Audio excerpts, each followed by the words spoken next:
Exercise 5.3 से पहले समांतर श्रेणी के n पदों का योगफल यानी सम ऑफ n टर्म। तो इसके बेसिक में आपको पता चुके हैं कि समांतर श्रेणी के n पदों का योगफल दो प्रकार से होता है। एक तो तब जब आपको a का, n का और d का यानी first term, number of terms और कॉमन डिफरेंस गिवन हो। एक आपके पास हो first term, number of terms और लास्ट टर्म यानी a n या फिर a n और l हो।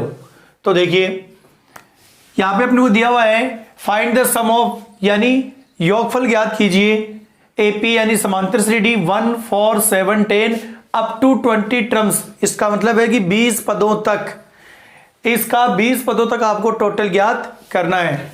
तो देखिए सम का मतलब होता है एस और इसका फर्स्ट अल्फाबेटिक ले लिया हमने एस और यहां लिख दिया एन। इसका मतलब है nth टर्म का योगफल यानी n टर्म्स का टोटल यानी n पदों का योगफल equal n upon 2a plus n minus 1 into D. तो एस n कितने पदों का योगफल निकालना है 20 का, तो n की वैल्यू होगी 20 इक्वल 20 अपॉन 2 और ये 2 इंटू ए की वैल्यू यहां से देखिए तो कितना है 1 प्लस एन की वैल्यू 20 माइनस 1 इंटू डी की वैल्यू है 4 माइनस 1 प्लस का 3 इक्वल ये हो जाएगा 10 2 इंटू 1 यानी कि 2 प्लस 20 माइनस 1 यानी कि 19 इंटू 3 एस 20 इक्वल 10 और ये प्लस और इंटू में पहले इंटू तो 2 प्लस कितना हो जाएगा 57। तो एस 20 इक्वल 10 और ये हो जाएगा कितना 59। तो एस 20 इक्वल ये हो जाएगा 590। तो ये आ जाएगा इसके 20 टर्म का टोटल यानी कि अप टू 20 टर्म सम कितना होगा 590 यानी 20 पदों का योगफल कितना होगा 590। ये हो जाएगा सेकंड पार्ट में अपने को क्या दे रखा है 2 7 12 है अप टू 10 टर्म्स यानी इस एपी के 10 पदों तक अपने को योगफल ज्ञात करना है। तो देखिए S N equal N upon 2a plus N minus 1 into D. S N की वैल्यू कितनी है 10 इक्वल 10 अपॉन 2 इंटू ए की वैल्यू कितनी है 2 ही है प्लस एन माइनस 1 यानी 10 माइनस 1 इंटू डी 7 माइनस 2 कितना हो जाएगा 5। तो एस 10 इक्वल 10 अपॉन 2 कितना हो जाएगा 5 2 into 2 4 plus 10 minus 1 9 into 5 S 10 equal 5 और यहाँ पर प्लस और इंटू में पहले सोल्व होगा इंटू तो 4 प्लस तो ऐसे कैसे 9 5 जा 45। तो एस 10 इक्वल ये हो जाएगा 5 और यहाँ पर ये हो जाएगा 49। तो एस 10 इक्वल सोल्व करेंगे तो इसका आएगा 245। तो ये आ जाएगा इसके अप टू 10 टर्म्स का सम यानी 10 पदों का योगफल कितना आ जाएगा 245। बात करते हैं एग्जाम्पल 2 की। तो एग्जाम्पल 2 में देखिए क्या दिया हुआ है। एग्जाम्पल 2 में दिया हुआ है 34 32 30 यानी कि 3 टर्म अपने को दिए हुए हैं और लास्ट दे रखा है प्लस 80 सम के लिए दी हुई हो, टोटल के लिए दी हुई हो। यहां पर टोटल के लिए तभी आप इनके बीच में प्लस का यूज कर सकते हो और कोमा का भी यूज में 10 लिखा हुआ है तो इसका मतलब है ये लास्ट टर्म है, अंतिम पद दिया हुआ है। तो देखिए सबसे पहले बात करें यहां पर ए की तो कितना है 34, फिर बात करें डी की सेम वैसे ही होगा, कोमा मान लो आप प्लस को 32 माइनस 34 तो यहां पर कॉमन डिफरेंस आएगा माइनस का 2। और फिर लास्ट टर्म की बात करें तो an अपने को दे रखा है कितना 10। अब बात यह है कि अपने को यह भी पता है कि फर्स्ट टर्म 34 है, अपने पास d भी है कॉमन डिफरेंस, अपने पास लास्ट टर्म भी है, सब कुछ अपने पास है, लेकिन एक चीज नहीं, हमें यह नहीं पता कि कितने टर्म्स का अपने को टोटल फाइंड करना है यानी नंबर ऑफ टर्म्स, पदों की संख्या अपने पास नहीं है कि कितने पदों का योगफल हमें ज्ञात करना है। फर्स्ट टर्म है, कॉमन डिफरेंस है, लास्ट टर्म है, लेकिन पदों की संख्या नहीं है। तो इस क्वेश्चन में सबसे पहले अपने को क्या करना होगा, नंबर ऑफ टर्म्स फाइंड करने होंगे, और उसके बाद में नंबर ऑफ टर्म्स आने के बाद में क्या होगा, उसका टोटल फाइंड होगा।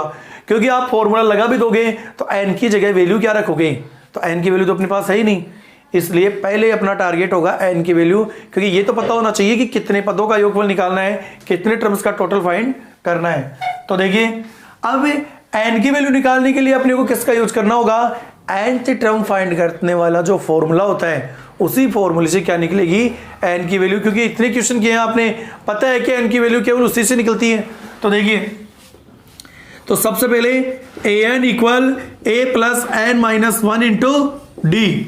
तो यहां पर an की वैल्यू कितनी हो जाएगी, 10 लास्ट टर्म, a की वैल्यू अपने पास कितनी है 34, प्लस n की वैल्यू अपने को फाइंड करनी है, इंटू डी की वैल्यू अपने पास कितनी है माइनस का 2। तो ये 10 और ये 34 को इधर ले आए तो क्या हो जाएगा माइनस का 34, इक्वल अपने पास बचेगा n माइनस 1 इंटू माइनस का 2। तो यहाँ पर 10 में से 34 जाते हैं कि नहीं जाते, इसलिए क्या हो जाएगा माइनस। अब 34 में से 10 कर दो माइनस, और 34 में से 10 माइनस करेंगे तो कितना आएगा 24। तो यहाँ बच जाएगा माइनस का 24 equal n minus 1 into minus का 2। अब यहाँ माइनस 24 और ये माइनस का 2 है, ये आ जाएगा डिवाइड में, इक्वल यहाँ बचेगा n माइनस 1। अब माइनस से माइनस कैंसिल, 2 1 जा 2, 2 12 जा 24। तो यहाँ 1 से 12 को डिवाइड करोगे तो 12 ही आएगा, और ये माइनस 1 को इधर ले आओ प्लस 1 इक्वल n, या 13 इक्वल n, या फिर क्या होगा n इक्वल 13। यानी अब अपने पास आ गई नंबर ऑफ टर्म्स। तो नंबर ऑफ टर्म्स यानी कितने हैं, 13 है। यानी कुल मिला के बात यह है कि अपने को 13 पदों का योगफल निकालना है। एक चीज और, आप ये सोच रहे हो कि लास्ट टर्म क्यों दिया, क्योंकि लास्ट टर्म देगा तभी तो अपने को ये पता चलेगा कि इस एपी में कितने टर्म है। अगर मान लीजिए लास्ट टर्म नहीं दिया तो इसमें तो फिर इन्फिनिटिव टर्म्स हैं। तो ये एक चीज यहाँ से ये क्लियर होती है कि जब भी आपको टोटल का, आपको पदों का टोटल पूछेगा, उस कंडीशन में हमेशा एपी कैसी देगा, फाइनाइट एपी देगा, परिमित एपी देगा। रीजन है उसका, या तो आपको कहेगा कि इतने टर्म्स का टोटल फाइंड करो, या अगर ऐसा नहीं कहता है तो आपको लास्ट टर्म अवश्य देगा, क्योंकि लास्ट टर्म देगा तभी आप n की वैल्यू निकाल सकते हो। लास्ट टर्म नहीं देगा तो वहां पर इन्फिनिटिव टर्म्स हो जाते हैं, तो वहां पर फिर टोटल करने का कोई मतलब ही नहीं रहता। कितने टर्म्स का करें, तो टर्म्स का यहाँ पर 10 दे दिया, तो इसका मतलब है कि ये घटते हुए क्रम में नेगेटिव रूप से ये क्या हो रही है, इंक्रीज हो रही है। तो जैसे ही आप ऐसे 2 माइनस करते करते चलोगे तो 10 पे जाके ये स्टॉप हो जाएगी, उससे आगे ये नहीं बढ़ेगी। और जब किसी चीज की दायरा होता है, सीमा होती है, तो उसमें अपन काउंट कर सकते हैं कि इसमें इतने टर्म होंगे, इसलिए यहां पर लास्ट टर्म दिया है। तो देखिए अब अगर अपने पास लास्ट टर्म हो तो अपने को भी अपना थोड़ा सा सिस्टम बदल देना चाहिए टोटल फाइंड करने का, और यहां पर वेलकम करना चाहिए सेकंड फॉर्मूले का। तो जो टोटल का है SN equal N A plus A N upon 2। यानी यहां पर आपके पास नंबर ऑफ टर्म्स है, फर्स्ट टर्म है, लास्ट टर्म है, और ये 2 तो है ही डिवाइड में। तो देखिए एस एन की वैल्यू आ चुकी है अपने पास 13 इक्वल 13 एन की वैल्यू, और फर्स्ट टर्म है अपने पास 34 प्लस लास्ट टर्म है अपने पास कितना 10 अपॉन 2। तो एस 13 इक्वल 13 इंटू ये कितना हो जाएगा 44 अपॉन 2। तो देखिए 2 से 44 को कैंसिल करें तो हो जाएगा 22। तो एस 13 इक्वल कितना हो जाएगा 13 इंटू 22। अब इसका अपन क्या करेंगे मल्टीप्लाई। तो देखिए 22 को 13 से, 13 को अपन 22 से मल्टीप्लाई करेंगे तो आएगा 286। तो इस प्रकार अपने ये भी फाइंड कर लिया कि कितने टर्म्स का टोटल निकालना था, और ये भी फाइंड किया कि टोटल कितना है, तो 286 इसका आंसर हो जाएगा। यदि आप चाहो तो जो सम फाइंड करने का, टोटल फाइंड करने का जो फर्स्ट फॉर्मूला है SN equal N upon 2 2a plus N minus 1 into D, उसमें भी यदि आप ए की वैल्यू आपके पास, डी की वैल्यू है, एन की वैल्यू आपने निकाल ही ली, तो इस प्रकार आप ए एन डी तीनों की वैल्यू उसमें रखेंगे तो भी उस फॉर्मूले से भी आंसर -5 प्लस -8 प्लस -11 ब्रैकेट में इसलिए है क्योंकि प्लस का साइन भी लगा हुआ है, तो दो साइन एक जगह नहीं हो सकते, इसलिए ब्रैकेट में है। फिर प्लस, फिर ये डॉट डॉट, और फिर है प्लस माइनस का 230। तो ये अपने पास दिया हुआ है। अब जैसा प्रीवियस क्वेश्चन में किया था पहले वाले में, सेम वैसे ही अब करेंगे। क्या करेंगे, सबसे पहले ए एन की वैल्यू, तो a n equal a plus N minus one into d. यहां पर देखें तो ए एन की वैल्यू कितनी है, माइनस का 230, तो ए एन की वैल्यू है माइनस का 230। अब कोई सोचेगी सर ये तो प्लस का था ना, तो प्लस माइनस टकरा के क्या हो जाएगा, माइनस। इक्वल ए की वैल्यू फर्स्ट टर्म अपने पास -5 प्लस एन की वैल्यू फाइंड करनी है इनटू डी की वैल्यू। तो डी की वैल्यू अपन निकालें तो देखो माइनस का 8 है और फिर माइनस करना है, तो माइनस किसको करना है, -5 को करना है, तो ये फिर से माइनस, तो यह आ जाएगा ब्रैकेट में। तो यहां पे क्या होगा, -8 माइनस माइनस प्लस, तो यहां पर प्लस का 5 और माइनस का 8, तो क्या हो जाएगा माइनस का 3। तो यहां पर डी की वैल्यू कितनी हो जाएगी, -3। तो -230 इक्वल -5 प्लस एन की वैल्यू फाइंड करनी है। तो यहां पर ऐसा कर लीजिए, -5 प्लस -3 को n से मल्टीप्लाई करेंगे तो क्या होगा, माइनस का 3n, और ये माइनस माइनस प्लस 3 बन जा 3। अब ये दो साइन एक जगह, तो इसको ले लो ब्रैकेट में। तो -230 इक्वल माइनस का 5 और ये प्लस माइनस माइनस 3n और ये प्लस 3। तो -230 इक्वल, पहले इन दोनों को सोल्व कर लेते हैं, प्लस का 3 है माइनस का 5 है, तो क्या आएगा माइनस का 2 और ये -3n।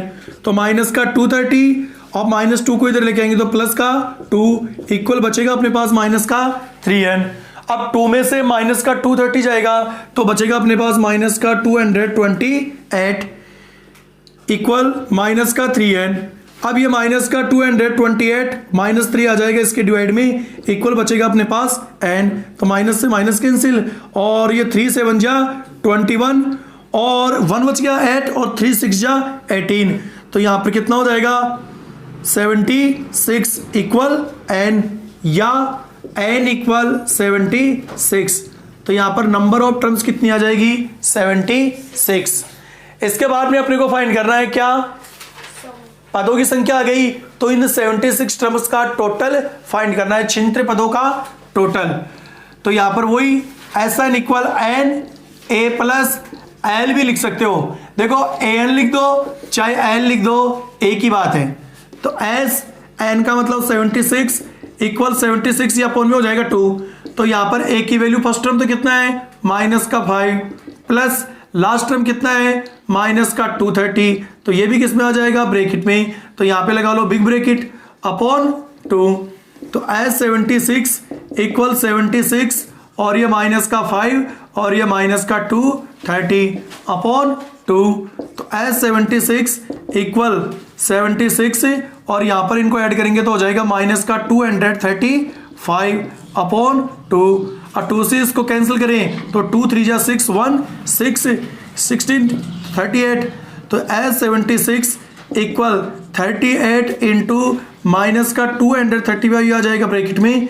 अब देखिए s 76 इक्वल प्लस को माइनस से इंटू करेंगे तो क्या आएगा, माइनस, और 38 को 235 से 8930, ये हो जाएगा इसका आंसर। 38 को 235 से मल्टीप्लाई किया तो ये आ गया, और ये प्लस का ये माइनस का था तो मल्टीप्लाई करने पर माइनस का हो गया। तो इस प्रकार से अपने 76 पदों का योग। Sum of how many terms of an AP 54 51 48 will be 513। कहने का मतलब यह है कि एक समांतर श्रेणी के कितने पद लिए जाएं कि एपी 54 51 48 इस एपी का टोटल कितना हो जाए, 513 हो जाए। यानी कि हाउ मेनी टर्म्स, कितने टर्म्स का यूज करेंगे, टोटल 513 प्राप्त करने के लिए इस एपी के कितने टर्म्स का यूज होगा। तो देखिए एपी दे रखी है अपने को 54 51 48 और अपने पास जो सम है, यानी अपन एक तरह से ये कह सकते हैं जो SN है वो दे रखा है अपने को 513। तो यह है अपना एग्जाम्पल 3, यह है एग्जाम्पल 3। तो देखिए एपी 54 51 48 ये अपने को एपी दी हुई है, और इसमें यह कहा है कि जो टोटल है 513, यानी जो अभी फर्स्ट एग्जांपल, सेकंड एग्जांपल, उसके दो भाग किए, वहां पे क्या था, एक में आपको सब कुछ दिया हुआ था, टोटल फाइंड करना था, दूसरे में आपको एन की वैल्यू नहीं थी तो आपने एन की वैल्यू निकाली, फिर टोटल फाइंड किया। अब की बार थोड़ा उल्टा है काम, अब की बार क्या है, आपके पास टोटल है लेकिन आपके पास ये नहीं पता है कि ये टोटल कितने टर्म्स का है, कितने पदों का है। तो कितने पदों का यूज हुआ इस एपी के कि टोटल अपने को 513 प्राप्त हुआ। तो देखिए N equal N upon 2a plus N minus 1 into D. अब यहां पर मैंने वो फॉर्मूला क्यों नहीं लिखा लास्ट टर्म वाला, ए एन या एल वाला, इसलिए नहीं लिखा क्योंकि इसमें लास्ट टर्म नहीं है। तो देखिए अब एन, अब अपने को ये तो पता है नहीं कि कितने टर्म है, लेकिन ये जरूर पता है कि जितने भी टर्म है उनका टोटल कितना है, 513 है। तो देखिए यहां पे लिख देंगे टोटल की जगह एन की जगह 513 इक्वल एन की वैल्यू अपने को पता नहीं है। फिर है 2a, तो 2 इंटू ए की वैल्यू अपने पास 54, ए की वैल्यू 54 है और डी की वैल्यू निकाले तो 51 माइनस 54, तो कितना बचेगा, माइनस का 3। तो कितना आ जाएगा, माइनस का 3। अब देखिए प्लस एन माइनस 1, एन का पता नहीं, इंटू डी कितना है, माइनस का 3, ये क्लॉज। अब देखिए 513 और यहां पर ऐसा कर, चलो एक बार एक स्टेप और कर लो, एन अपॉन 2 और यहां हो जाएगा 108। भाई 2 को 54 से मल्टीप्लाई करोगे 108।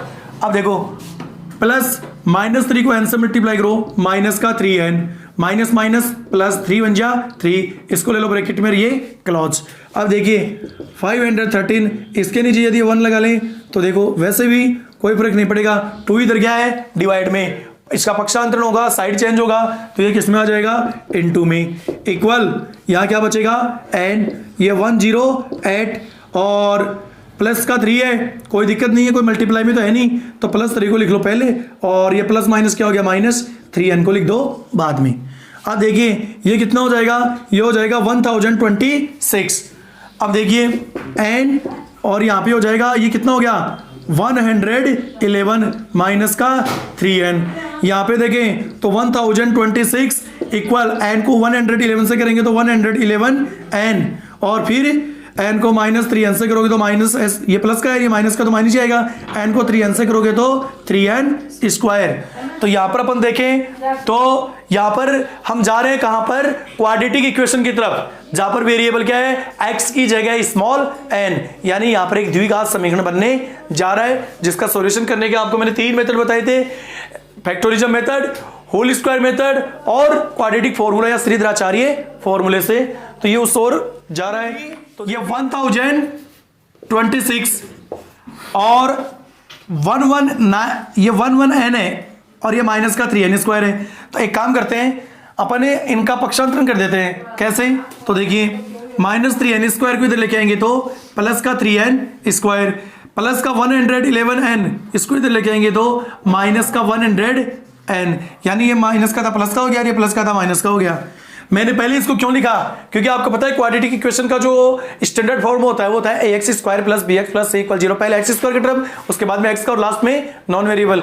तो यहाँ पर x की जगह क्या है, बस फर्क कितना है कि x की जगह क्या आ गया, n आ गया, तो n स्क्वायर n और नॉन वेरिएबल यानी कांस्टेंट राशि। इसको थोड़ा सा अपन सिंप्लीफाई करें जिससे कि क्या हो, अपने सॉल्यूशन करने में क्या हो, इजी हो।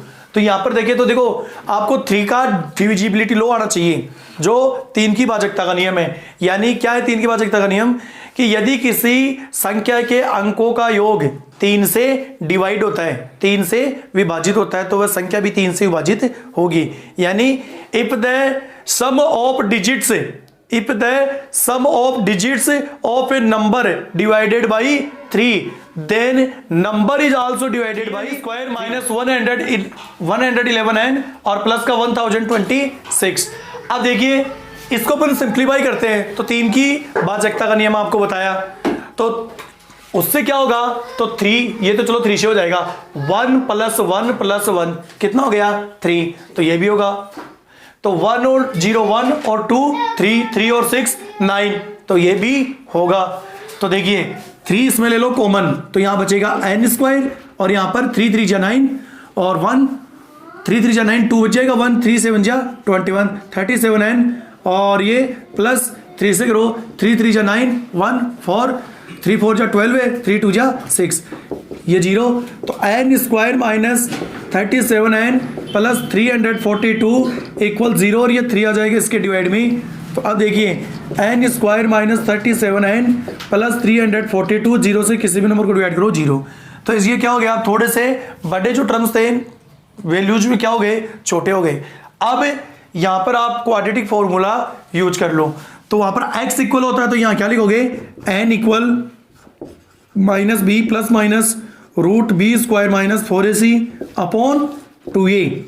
तो n इक्वल माइनस बी क्या होता है, कोएफिशिएंट ऑफ x किस में चेंज है, n में। तो n का कोएफिशिएंट कितना है, माइनस का 37, तो ये आ जाएगा ब्रैकेट में प्लस माइनस बी स्क्वायर यानी माइनस 37 का स्क्वायर माइनस 4 इंटू ए की वैल्यू क्या है, ए की वैल्यू है यहाँ पर n स्क्वायर, ए क्या होता है x स्क्वायर का कोएफिशिएंट, यहाँ पर n स्क्वायर का कितना हो जाएगा 1 इंटू सी क्या है नॉन वेरिएबल 342 अपॉन 2 इंटू ए की वैल्यू 1।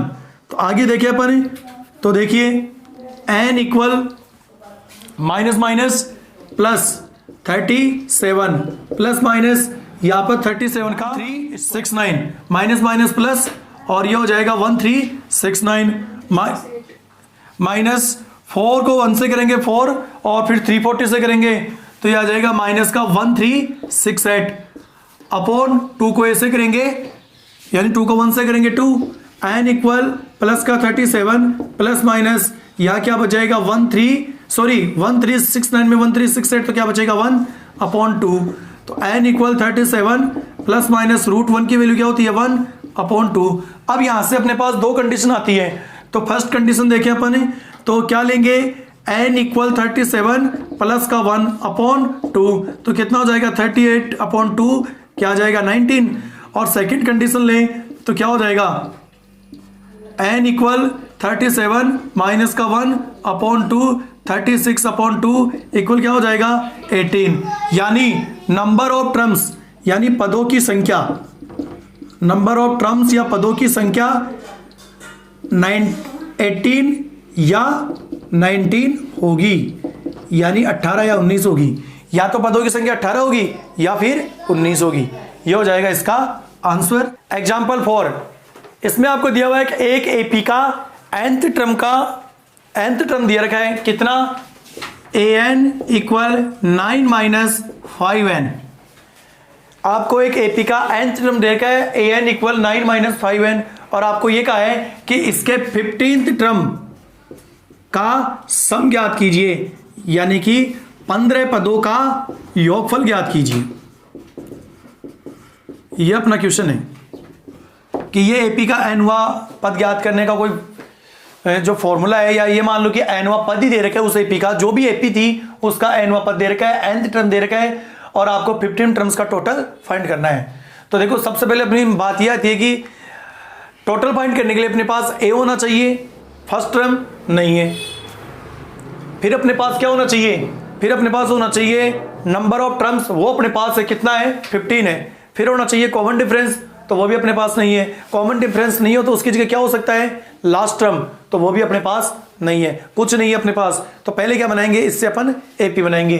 तो देखिए an इक्वल अपने को दे रखा है 9 माइनस 5n, तो सबसे पहले लेते हैं अपन n इक्वल 1। तो n इक्वल 1 लेंगे तो क्या हो जाएगा a1, और a1 लिखते हैं आपको पता है क्या हो जाएगा फर्स्ट टर्म, तो कितना हो जाएगा 9 माइनस 5 इंटू यहाँ भी n इक्वल 1, तो a1 इक्वल 9 माइनस 5 कितना हो जाएगा a1 इक्वल 4। तो ये आ गया इसका फर्स्ट टर्म। अब ले लो आप n इक्वल 2, एपी के लिए कम से कम कितने 3 टर्म चाहिए, तो क्या हो जाएगा a2 इक्वल 9 माइनस 5 इंटू 2, तो a2 इक्वल 9 माइनस कितना हो जाएगा 10 और a2 इक्वल कितना हो जाएगा माइनस का 1। फिर अपन ले n इक्वल 3, तो क्या हो जाएगा a3 इक्वल 9 माइनस 5 इंटू 3, तो a3 इक्वल कितना हो जाएगा 9 माइनस 15, तो a3 इक्वल कितना हो जाएगा माइनस का 6। ठीक है, तो अब अपने पास क्या बन गई AP, तो AP अपने पास क्या बन गई, फर्स्ट टर्म आया कितना 4, सेकंड टर्म कितना आया माइनस का 1 और थर्ड टर्म कितना आया माइनस का 6। तो ये अपने पास क्या बन गई AP बन गई। AP बन गई तो अपन निकाल सकते हैं अब। तो देखो फर्स्ट टर्म तो क्या हो जाएगा 4, D की वैल्यू देखो माइनस का 1 और इसको सब्ट्रैक्ट करेंगे, माइनस करेंगे तो माइनस, ये प्लस का ये तो कोई दिक्कत नहीं 4, तो कितना हो जाएगा, डी इक्वल हो जाएगा माइनस का 5, एन इक्वल अपने को कितना दे रखा है 15, कि 15 टर्म का क्या कीजिए, टोटल फाइंड कीजिए। तो क्या हो जाएगा, S N equal N upon 2 2a plus N minus 1 into D.